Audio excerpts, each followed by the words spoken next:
Hello, Ellie here with my sidekick Dobby, and today I am talking about The Hate U Give by Angie Thomas. Now,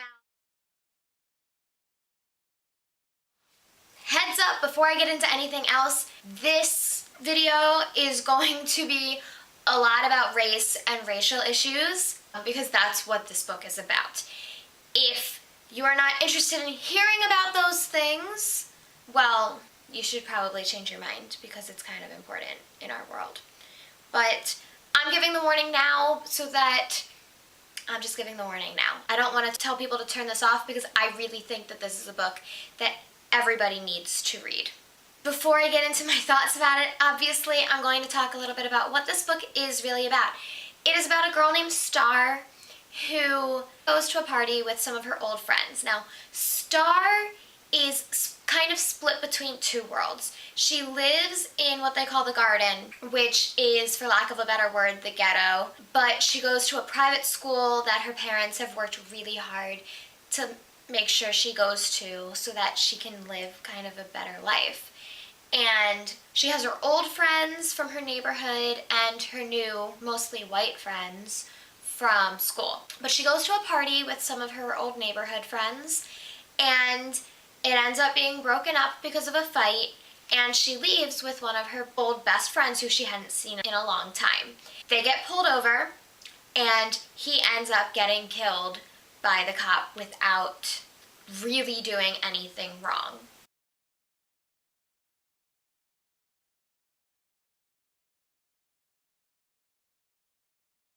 Now, Star has to decide if she wants to go public with her story and tell the world what really happened, or protect herself and stay quiet and live her life as best she can. Obviously, this book was extremely deep. I can't explain enough how important it was that I read this book. Everybody, it should be required reading, especially for white people, to be honest. I like to think of myself as someone that tries really hard not to be racist, even though society has made me that way, a little bit at least. But I try really hard, but there are also some things I just don't understand, and I never will fully understand. But being in Star's head through this book got me just a little bit closer to understanding that. I'm trying to say this without getting into spoilers from the book, but everybody really needs to read this. I cried several times in the book, but it was an experience I needed to have. This was so important. It blew my mind. It changed my way of thinking about things. I knew I was giving this book 5 stars on page 100, and it's over 400 pages long. I'm curious how people that didn't need to hear this story to understand it felt about it, because part of what I loved about this book is that it let me inside a black girl's head during this terrible time, this extremely realistic terrible time, and it made me understand some things that she said and thought that I really wouldn't have understood otherwise. I can't say enough how much I think everybody needs to read this book. Just read it, and I'm about to get into spoilers, but read this book. Just do it. I am repping my Harry Potter workout shirt. It's Let's Get Hufflepuff. I know that Star considers herself a Slytherin, but I felt that this was a shirt that she would approve of. So I'm wearing it for Star. I'm giving my official spoiler warning. Anything I say from this point forward will be a spoiler.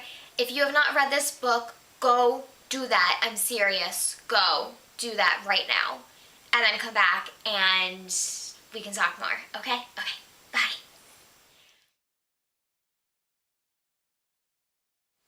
Alright guys, this book, obviously I was crying by the end of the second chapter, though not a lot because we knew that was coming. I'm going to go a little back and forth because I just need to talk about the things I need to talk about. I think the part that most upset me in this book was actually when they threw Maverick to the ground and were, I don't know what they wanted to do to him. I don't know if they were planning to arrest him or just scare him.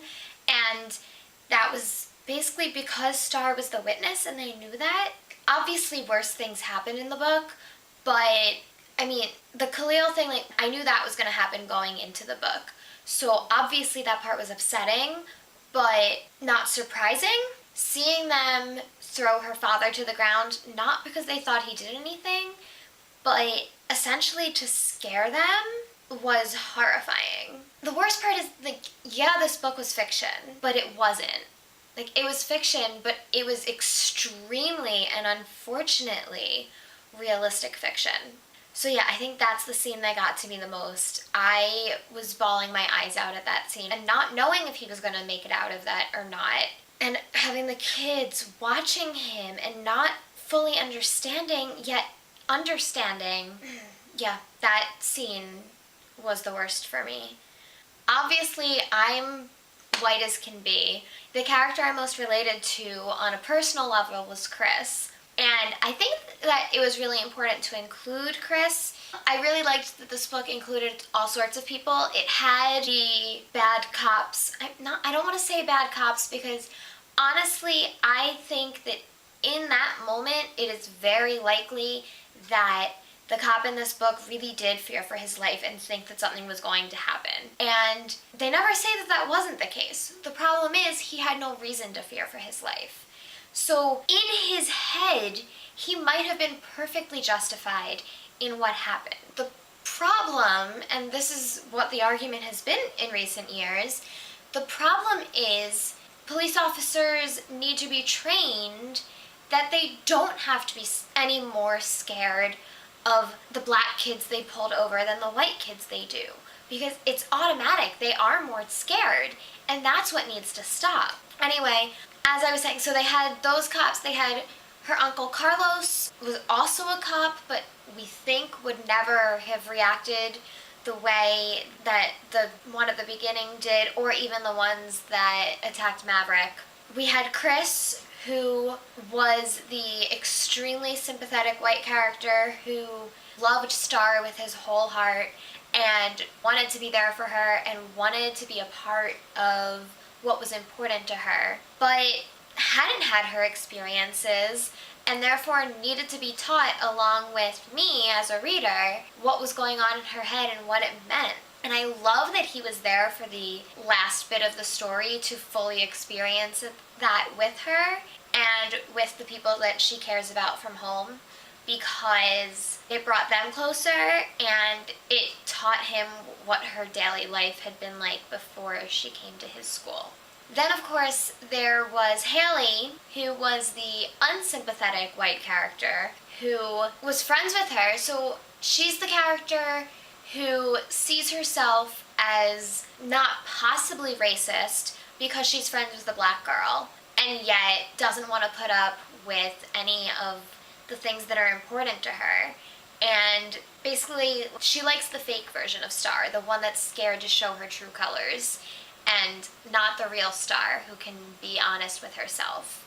And then we have the head of the gang. I guess there are multiple villains in the story. There's the cop, who is the racial villain. But then there's also King, who is your typical head of a gang who wants to feel like he's in power and wants to show that he's in power and that he has control over everything when he has no right to. I loved Maverick. I loved his story. I loved that he had gotten involved with the gangbangers when he was younger, but was able to find his way out, even though he had to take the fall for something he didn't do in order to find his way out. And I loved that he was determined to help other people that were looking for a similar fate. I like the way Devante's storyline went, how we were introduced to him as like kind of a player who Star's sister, who was very different from her, had a thing for, but he seemed like not a great guy at all. But then when we see him again, we find out that similar to Khalil, he's just been trying to help his family and trying to survive. And then he becomes a huge part of the story. He's almost like a Khalil replacement, but not. Obviously in Star's heart, there's never going to be a replacement for Khalil or Natasha, but he kind of steps into that role a little bit. He's someone from home who she's able to trust and become close to, and he is able to become a part of her whole world, which is, I think at that point, a role that she wishes she had let Khalil attempt. Similar to all the different types, so we have Khalil, who was one of Star's best friends and was killed by this police violence situation that has been happening. And then we also have Natasha, who was also one of Star's best friends and was killed by random gang violence. So again, we have all of these different aspects, and I like that. Part of the reason I like that is because it goes against any possible complaints that this book is ignoring black on black crime, which you know you're gonna hear, but it doesn't. It has all of that in here. It's all there, which makes the story so real.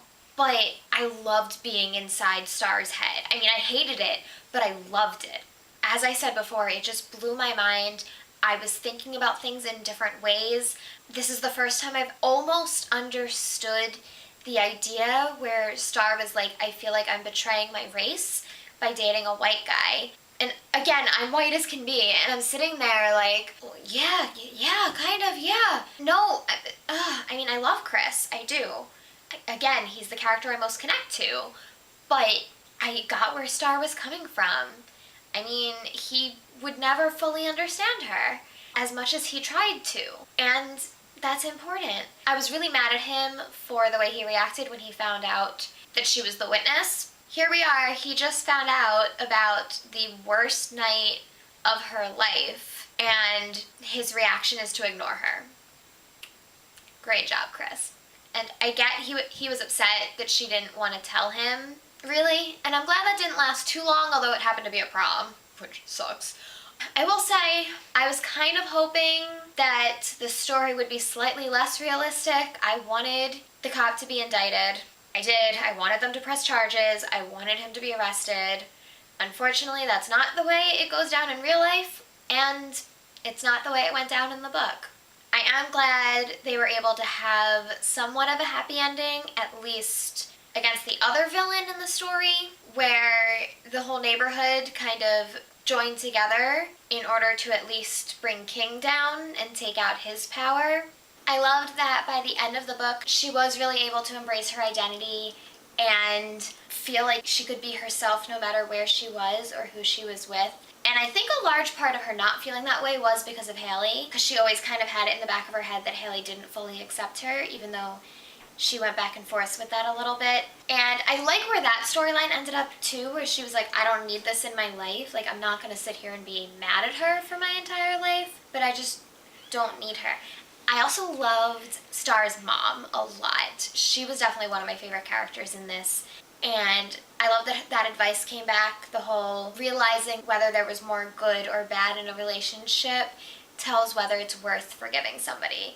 And with Haley, there was too much bad. The last thing I want to talk about is at the end of the book when Angie Thomas decided to put all of the names of men and women who have perished in similar situations, connecting it with Khalil's situation. It's just a reminder. I don't think we needed a reminder in this book, but it's a reminder that this one was fiction, but this happens all the time, and it's not okay, and it's worth fighting. Like I said, I think this is a book everybody needs to read. If you've read it, which hopefully you have if you've watched this much of this video, tell your friends to read it. It's so good. It changed the way I think about things. God, I can't say enough about how important this book is. I'm really excited I get to meet Angie Thomas a week from today, and I'm really excited for that. And I'm going to thank her for writing this because it's amazing. I mean, I'm sure people will complain about it, but she included everything, and it was real, and it hurt, and this is what I needed right now. I think that's it. I love this book. I don't think I have a single complaint about this book. It was just really good.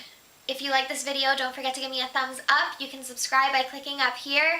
I'll talk to you next time. Bye!